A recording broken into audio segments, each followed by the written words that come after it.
that I might be able to explain to you.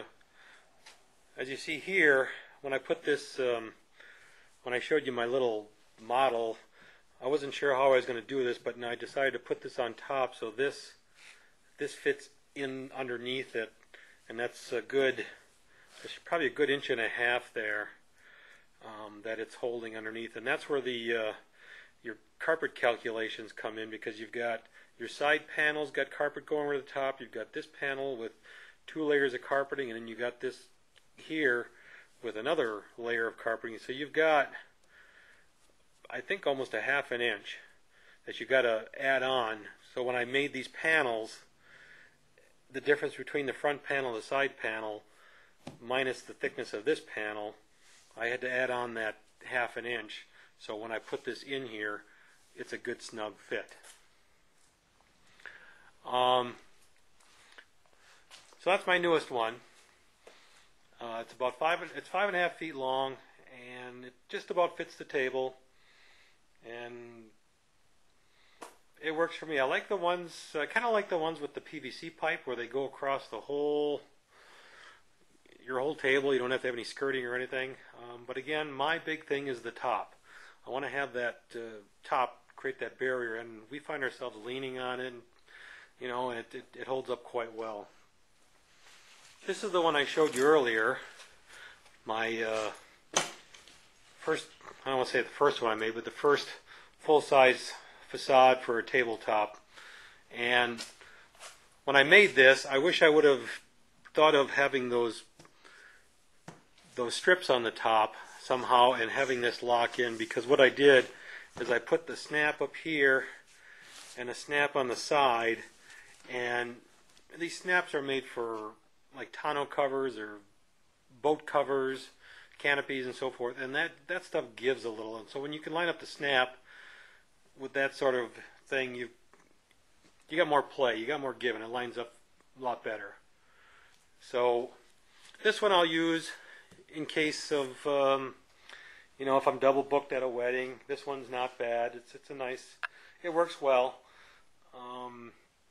Like I say, I just wanted something I could fold up, and that's why I came up with this design. This one's really old school.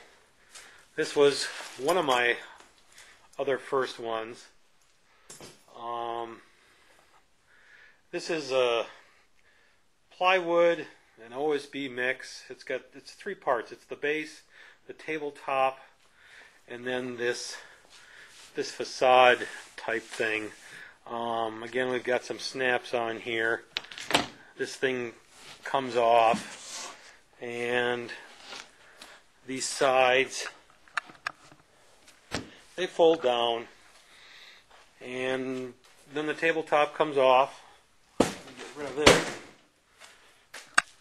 And this thing's seen better days. I mean, this carpeting is kind of roughed up. I use it for bars, but we used to use it just for our CDs. And we had our mixer and our dual CD player off to the side, and we just put a light underneath, and we flip through our CD book and put in CDs. Now everything's digital, and we've got our laptops. These other ones work out quite well. And again, this thing weighs, it's pretty beefy. Even just this tabletop is pretty beefy. And one of the bars that we play at, they have a big tall table, and we just take this tabletop with the other piece, and we put that on top of the table, and it works fine and they've got some other round tables where you put our mixer on. The other thing I was going to show you was this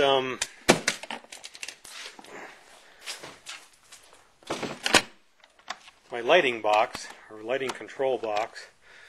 Again, I built this, and we've got our DMX controller here.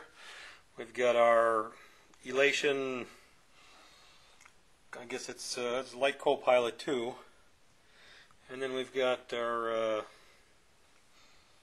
power strip, power conditioner, and again, this is all, we just put this underneath here. We've got our mixer and our laptop.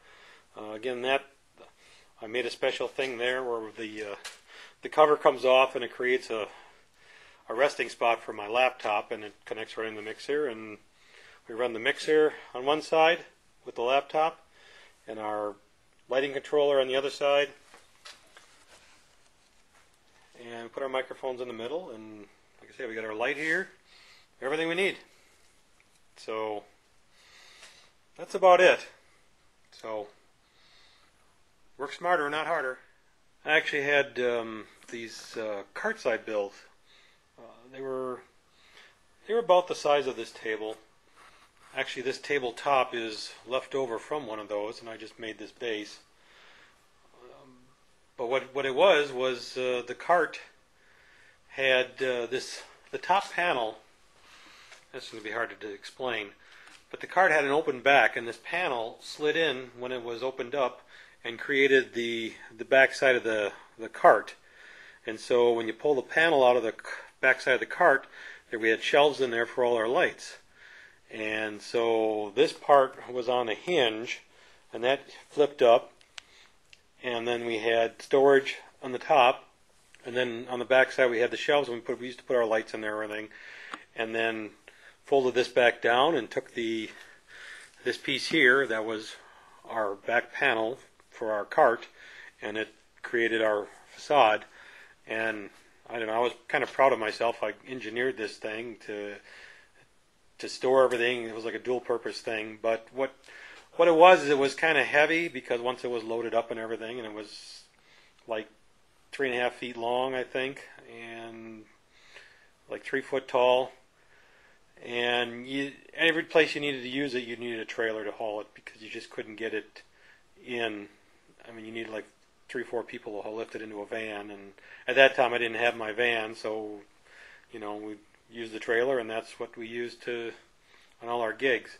So as I got older, or as I'm getting older, lightweight is the thing, and that's why I'm trying to get everything where it's lightweight. The table skirts are great. Actually, this one here is a table skirt. This one here is a queen size bed sheet, which right now it's just a flat sheet. But what I'm going to have done is I'm going to have someone sew it to be just like the skirting, so it fits over, and it's seamed in the corners. And I know this was like $14, and actually my fiance's mother does a lot of sewing. She's going to sew this up for me, probably when she gets back from Arizona. But if you're in a bar and you just want to throw something on your table, queen size bed sheet works great. $14. I mean, even not fitted, your corners are going to bunch over a little bit, but hey, who cares? It's a bar. Most bars, people are not there to be impressed. And even this setup here is pretty impressive, for having your equipment, not having the cords laying all over the place.